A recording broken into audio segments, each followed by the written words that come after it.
Hey everyone, today we're going to do a little mini training on how not to be pushy because I think all of us are like, I don't want to be pushy, I don't want to be pushy, I don't want to be pushy. Today I'm going to give you surprising truth about how not to be pushy and what to be instead. It is raining here in Southern California, which is odd, but also really exciting for us out here. There's a pretty bad drought going on, so let's keep our fingers crossed for more rain out here. And while we're getting more rain, let's have you make it rain. Is that cheesy to say? For your business? That's so cheesy. Okay, so let's talk about pushy and how not to be pushy. Well, the first thing we need to do is, if we're not going to be pushy, we have to know what is pushy even. What does that even mean? And so I looked up the dictionary definition is excessively or unpleasantly self-assertive or ambitious. And so this is like being aggressive to an objectionable degree. That is the definition of pushy, is like the pleasantness around it. And so what that means is the opposite of pushy, though, right? So we want to be, we don't want to be self-assertive. We don't want to come across unpleasantly ambitious. But the opposite of pushy, guys, is not passive or unambitious. And that's really important to understand, because I think that people are like, I don't want to be pushy. We have to figure out what we're going to be instead.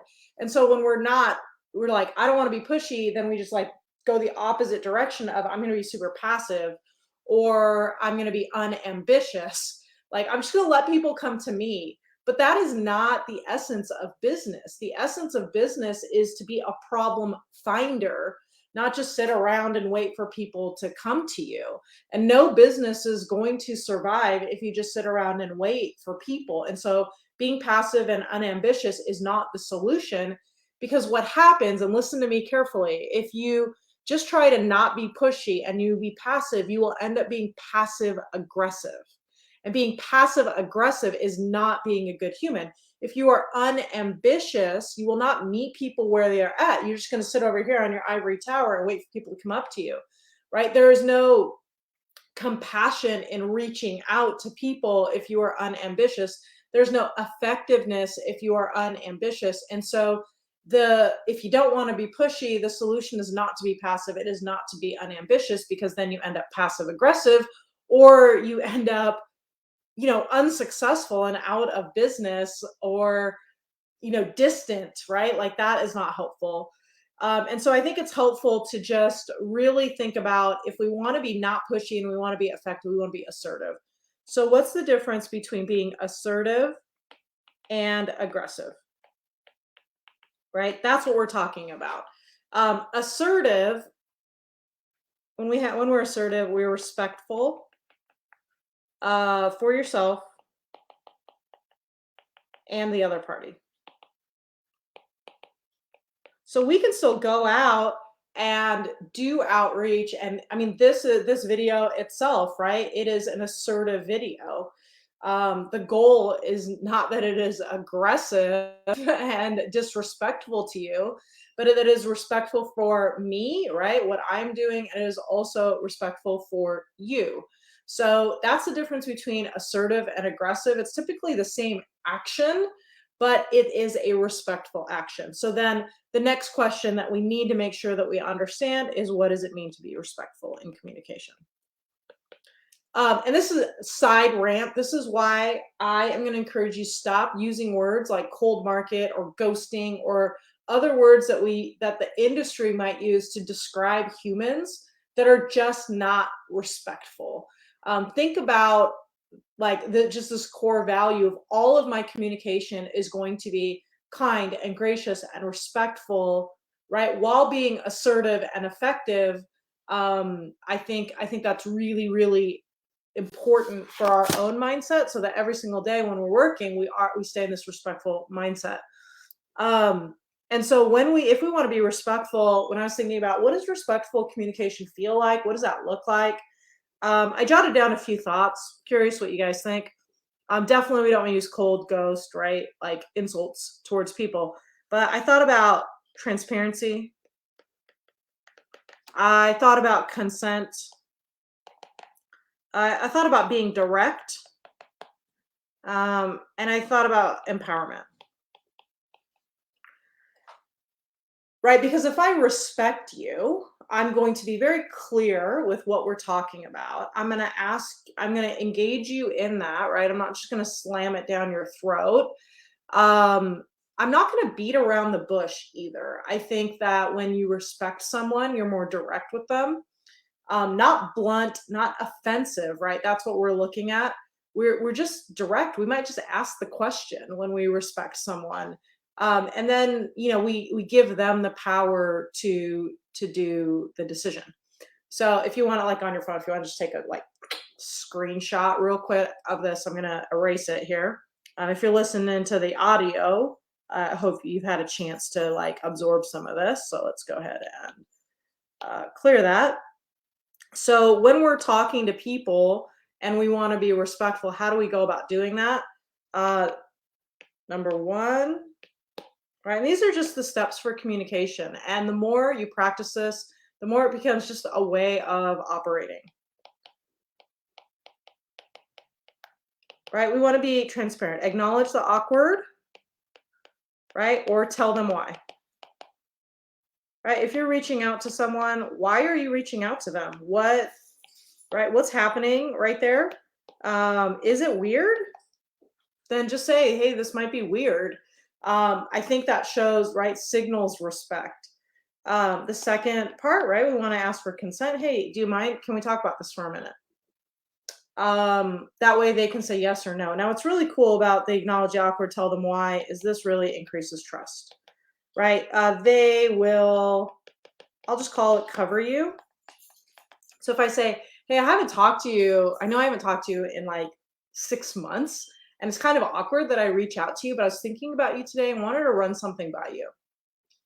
Do you mind if, do you have a couple minutes? They're going to say, oh, no, it's okay. Don't worry. I've been busy too, right? They're going to cover you as opposed to if you don't acknowledge the awkward, they're going to be like, I haven't talked to you in a while. What's going on, right? So if you just bring it up in the beginning, it increases trust big time, right? Then we ask for consent because we want to make sure that they want to be in that conversation. We don't want to have to overthink that, right? The third is just give them, like, if I'm thinking about, maybe inviting them to an appointment or to an event, I'm going to give them the agenda. I'm going to give them a time frame, right? Like, let's talk about this, that, and I'd love to just chat with you about this, that, and the other thing. Thinking it'll take about a half an hour, right? And then we will come back with consent again. How does that feel? How does that sound? Is that something you would be open to? If they say yes, or great, right? If they say no, right? Remember, we're trying to be transparent, give consent, be direct, right? Empowering. If they say no, if you change your mind, right? Like, let me know. But here's the part, right? We know that you've heard this, fortune is in the follow-up, but it's not a like, hey, how about now? How about now? How about now? You have, like, the best way to be respectful about follow-up is to gain consent for follow-up. So something like, where did my thing go? Okay. Do you mind if I connect back from time to time if there's something that I think might be right up your alley? And we're gaining consent for the follow-up. So that way, when you go back to follow up, you're continuing a conversation as opposed to trying to reopen one. And them saying, well, I said no, and now, right, like, this feels a little bit aggressive. So by reopening that loop for follow-up, it's just a lot easier to be a good human when it comes to following up, because what you're doing is you're promising them, hey, if I think that there's something that's going to be helpful for you or right up your alley, do you mind if I follow, just connect back with you? Most people will say, sure, that's fine, because you have actually asked them for consent. If you haven't asked them for consent, that feels a little bit different. Now, I know the next thing you're saying is, I've never done this once in my career before. What am I going to do now? And the answer is, just go back to step one, right? I know we talked a long time ago and it wasn't something that you were looking at. I just thought of you today. I thought this might be right up your alley. Do you mind if I share it with you? Right? Just do these two steps, and that will fix that particular issue. And so those are just my thoughts on being non-pushy, right? Just like to do a quick recap. To be, I guess I could just keep this like this, right? To be pushy means to be self-assertive, ambitious, aggressive to an objectionable degree. So the opposite of pushy is not passive, and it's not unambitious. If we don't want to be pushy, we want to be assertive instead, which means respectful, direct communication.